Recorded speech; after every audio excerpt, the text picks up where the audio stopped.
आज हम autotrophic nutrition समपोषी पोषण के बारे में जानेंगे। लेकिन इसे स्टार्ट करने से पहले चलिए पहले जैविक प्रक्रम या लाइफ प्रोसेस के बारे में जानते हैं। Life processes are the basic processes in living organism which are necessary for maintaining their life. वे सभी प्रक्रम जो सम्मिलित रूप से अनुरक्षण का कार्य करते हैं जैव प्रक्रम कहलाते हैं। देखिए, ऐसे सारे प्रोसेसेस या प्रक्रम जो मानव जीवन के लिए या किसी भी ऑर्गेनिज्म के जीवन के लिए बहुत ही महत्वपूर्ण हो, उन्हें हम लाइफ प्रोसेस या जैव प्रक्रम कहते हैं। जैसे कि ये देखिए आप, ये डाइजेस्टिव सिस्टम है तो ये न्यूट्रिशन में आता है, पोषण में आता है। सेकंड पे रेस्पिरेटरी सिस्टम है हमारा, तो ये रेस्पिरेटरी श्वसन में आएगा। नंबर 3 पे देखिए, ये ट्रांसपोर्टेशन है, वहन तंत्र है, तो ये भी एक लाइफ प्रोसेस है। और सबसे लास्ट में अगर इस चित्र को आप ध्यान से देखेंगे तो ये मानवों में उत्सर्जन तंत्र एक्सक्रीटरी सिस्टम का डायग्राम है। और एक्सक्रीटरी सिस्टम भी लाइफ प्रोसेस या जैव प्रक्रम का एक महत्वपूर्ण हिस्सा है। तो सबसे पहले आज हम न्यूट्रिशन से स्टार्ट करते हैं। न्यूट्रिशन क्या होता है? Nutrition is the mode of taking food by an organism. सजीवों द्वारा भोजन ग्रहण करने की विधि and its utilization by the body. और उस ग्रहण किए गए भोजन को किस प्रकार से उपयोग किया जाएगा, इसी को पोषण कहा जाता है। अब आप लोग जानते ही हैं कि पोषण जो है वो दो प्रकार का होता है, ऑटोट्रॉपिक और हेट्रोट्रॉपिक, समपोषी और विषमपोषी। तो आज हम केवल ऑटोट्रॉपिक न्यूट्रिशन के बारे में पढ़ेंगे जो पेड़ पौधों में होता है। और ये फोटोसिंथेसिस, प्रकाश संश्लेषण प्रक्रिया के माध्यम से होता है। तो चलिए आज हम ऑटोट्रोपिक न्यूट्रिशन और फोटोसिंथेसिस के बारे में जानते हैं। Carbon and energy requirement of the autotrophic organism are fulfilled by photosynthesis. स्वपोषी जीव की कार्बन तथा ऊर्जा की आवश्यकताएं प्रकाश संश्लेषण द्वारा ही पूरी होती हैं। It is the process by which autotrophs take in substance from the outside. यह एक ऐसा प्रक्रम है जिसमें स्वपोषी पदार्थों को बाहर से ग्रहण करते हैं and convert them into stored form of energy. और फिर उन बाहर से लिए गए पदार्थों को ऊर्जा के रूप में स्टोर या संचित करके परिवर्तित कर देते हैं। तो देखिए, फोटोसिंथेसिस, प्रकाश संश्लेषण।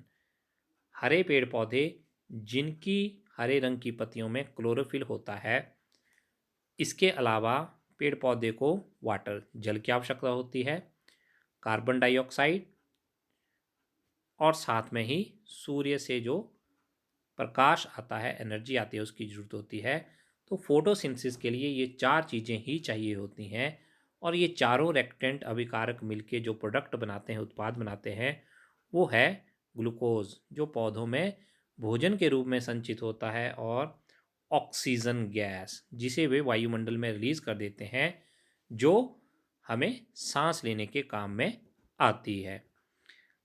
This material is taken in the form of carbon dioxide and water which is converted into carbohydrate in the presence of sunlight and chlorophyll। तो देखिए, प्रकाश संश्लेषण अभिक्रिया में हुआ क्या? जितने भी ये बाहर से पदार्थ थे, वो पदार्थ कार्बन डाइऑक्साइड तथा जल के रूप में लिए जाते हैं, जो सूर्य के प्रकाश और क्लोरोफिल की उपस्थिति में कार्बोहाइड्रेट में परिवर्तित कर दिए जाते हैं। Carbohydrates are utilised for providing energy to the plants.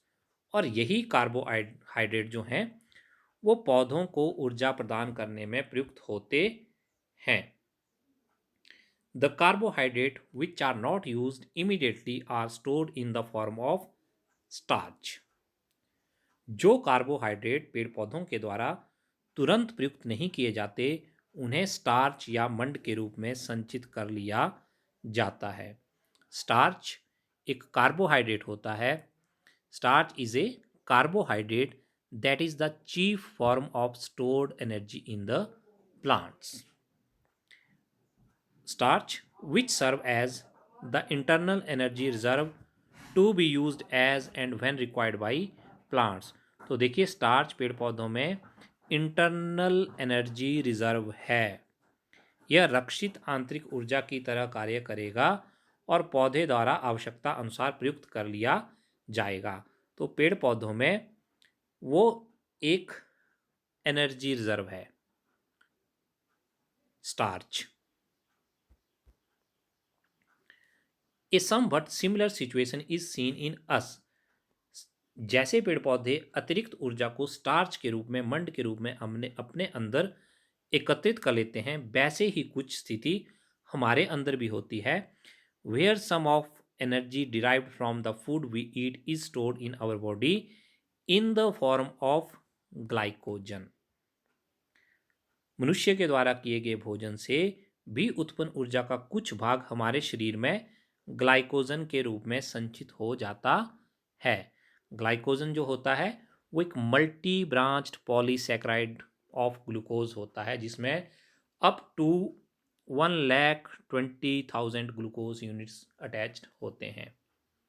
तो अभी हमने जाना कि पेड़ पौधों में अगर भोजन एकत्रित होगा, संचित होगा, तो वो स्टार्च या मंड के रूप में होगा। और मनुष्यों के अंदर, मानवों के अंदर अगर भोजन एनर्जी के रूप में स्टोर होगा तो वो ग्लाइकोजन के रूप में होगा। Let us now see what actually happened during the process of photosynthesis.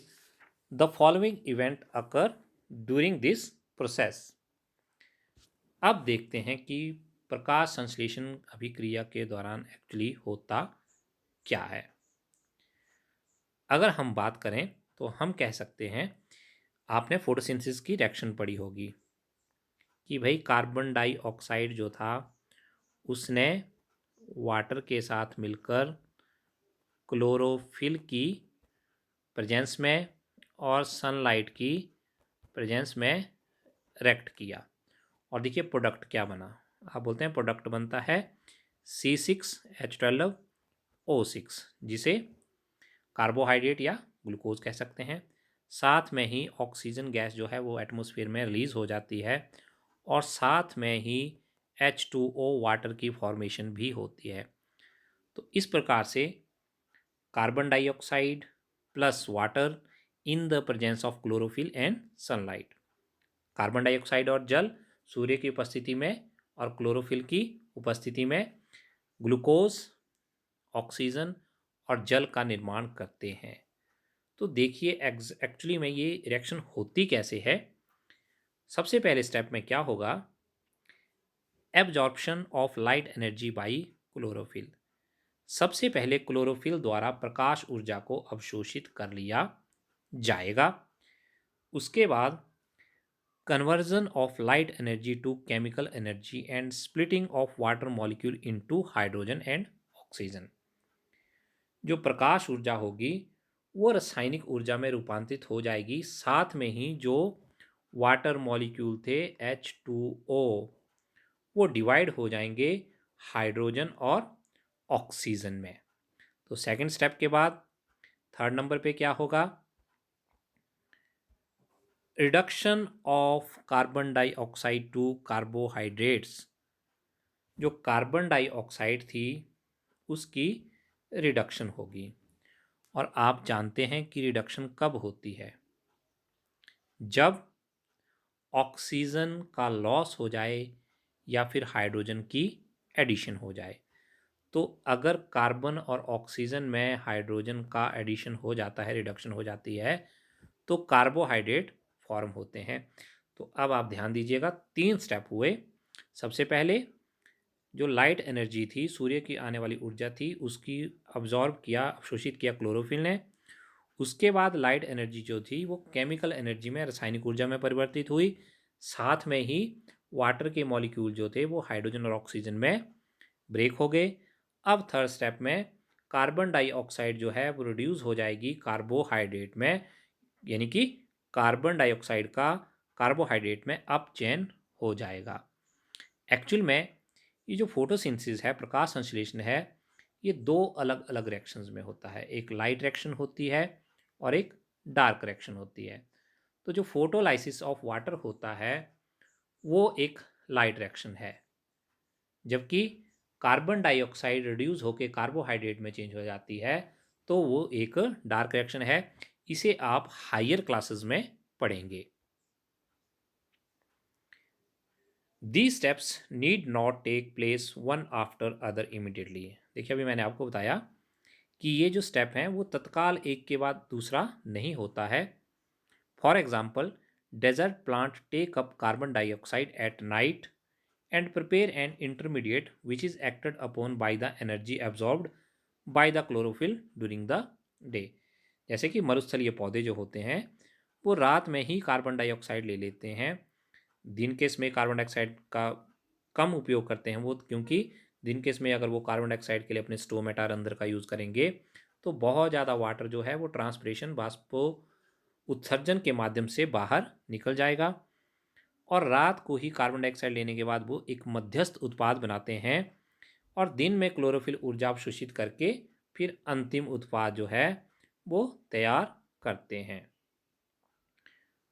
अब यदि आप ध्यानपूर्वक से एक पेड़ के पत्ती की अनुप्रस्थ काट का सूक्ष्मदर्शी द्वारा अवलोकन करेंगे तो आप नोट करेंगे कि कुछ कोशिकाओं में हरे रंग के बिंदु दिखाई देते हैं, और ये हरे बिंदु कोशिकांग होते हैं जिन्हें हम क्लोरोप्लास्ट कहते हैं। इन्हीं क्लोरोप्लास्ट में क्लोरोफिल भी होता है। इसका मतलब पौधे की पत्तियों में ही क्लोरोफिल होता है। If you carefully observe a cross section of leaf under the microscope, you will notice that some cells contains green dots. These green dots are cell organelles called chloroplast which contain chlorophyll। तो देखिए ये एक diagram है, एक cross section of leaf है। अगर आप ध्यान से देखेंगे तो इसमें आपको गार्ड सेल, क्लोरोफिल, क्लोरोप्लास्ट, बहुत सारी चीज़ें आएंगी।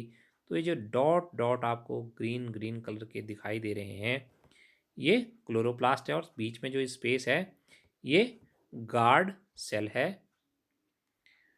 अब क्वेश्चन है कि how does the plant obtains carbon dioxide.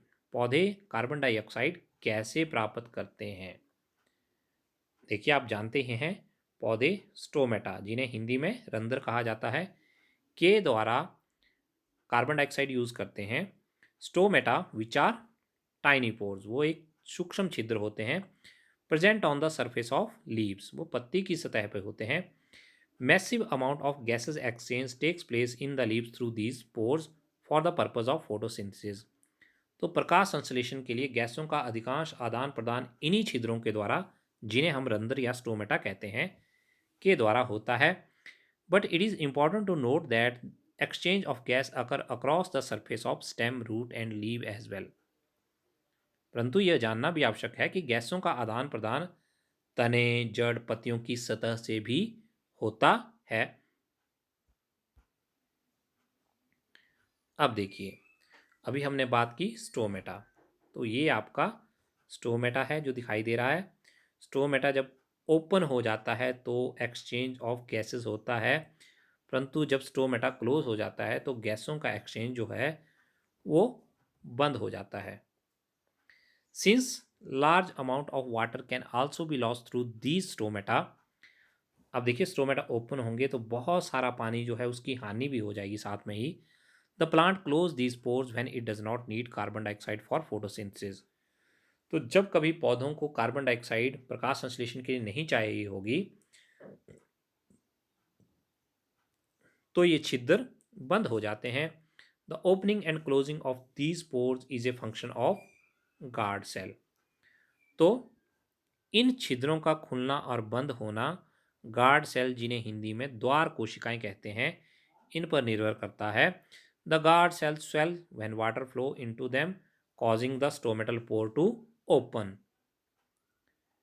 जब द्वार कोशिकाओं के अंदर जल जाता है तो वो फूल जाती हैं और उसके कारण रंध्र का छिद्र जो है वो खुल जाता है, और इसी प्रकार से द्वार कोशिकाएं बंद भी होती हैं, सिकुड़ जाती हैं तो छिद्र भी बंद हो जाता है।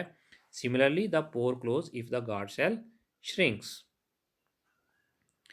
देखिए ये गार्ड सेल है। जब भी गार्ड सेल जो है वो स्टोमा को ओपन करेंगे, रंध्र को ओपन करेंगे, तो एक्सचेंज ऑफ गैसेस होगा यहाँ पे, और साथ में ही वाटर की मूवमेंट भी होगी, ट्रांसपिरेशन होगी, वाष्पोत्सर्जन होगा।